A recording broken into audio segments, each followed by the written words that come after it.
Hello, this is Dr. Young, and I'm going to go over your assignments. I'm going to go over your discussion first, and this is pretty easy. You're going to pretend you're a buyer for Walmart for a product of your choice, and you have a potential new supplier for your product. What are the key considerations in deciding whether or not to use the supplier?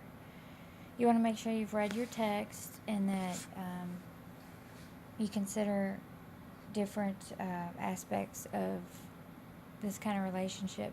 It doesn't specify where the supplier is, or where they're located.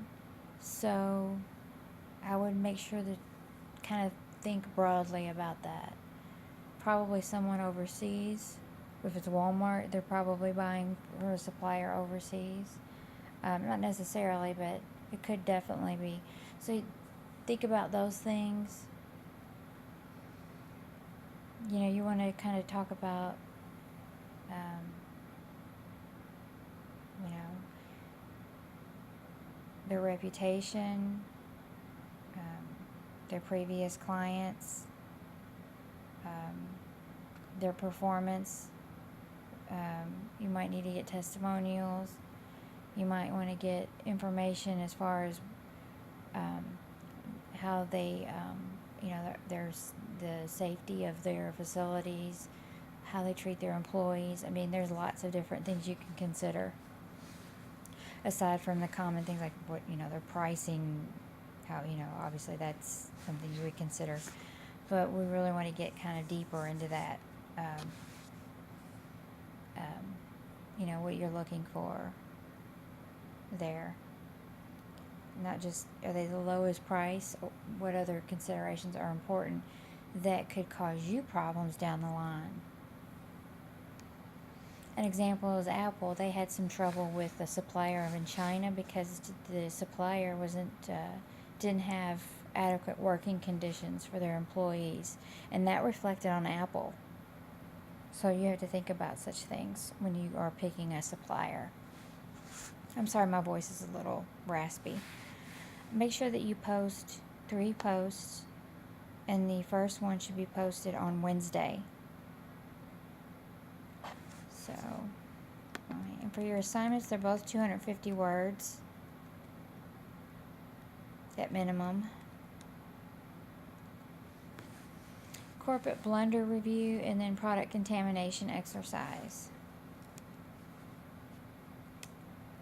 These are pretty self-explanatory. I feel like they are pretty easy to understand.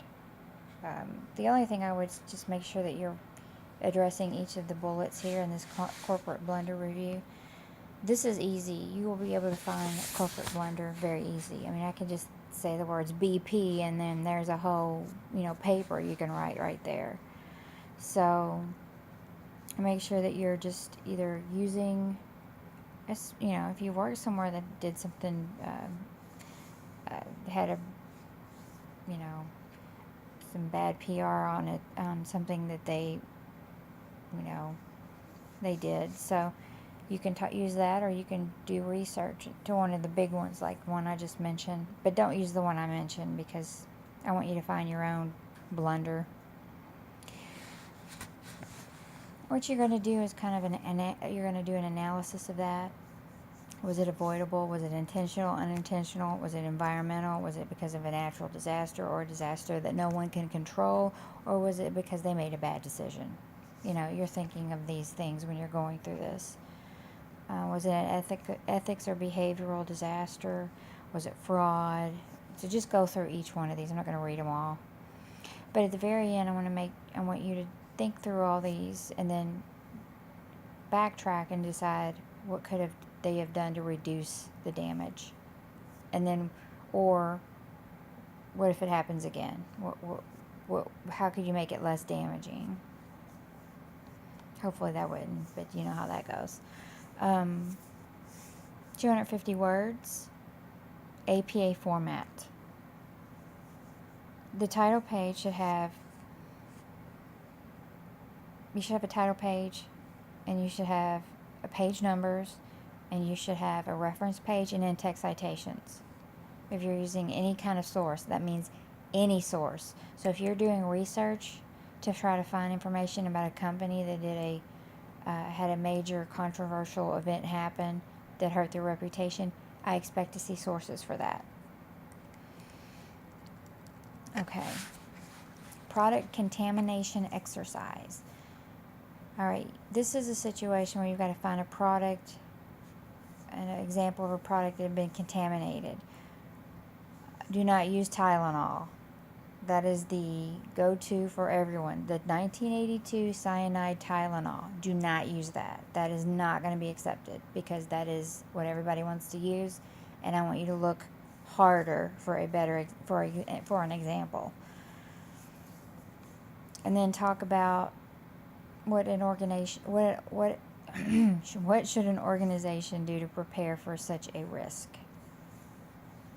So, make sure not to use Tylenol because that is the litmus test. That is basically when it all started with this contamination. And too many students are using that and not doing the research required to find other examples. So that's all for week 4. If you have any questions or concerns, let me know.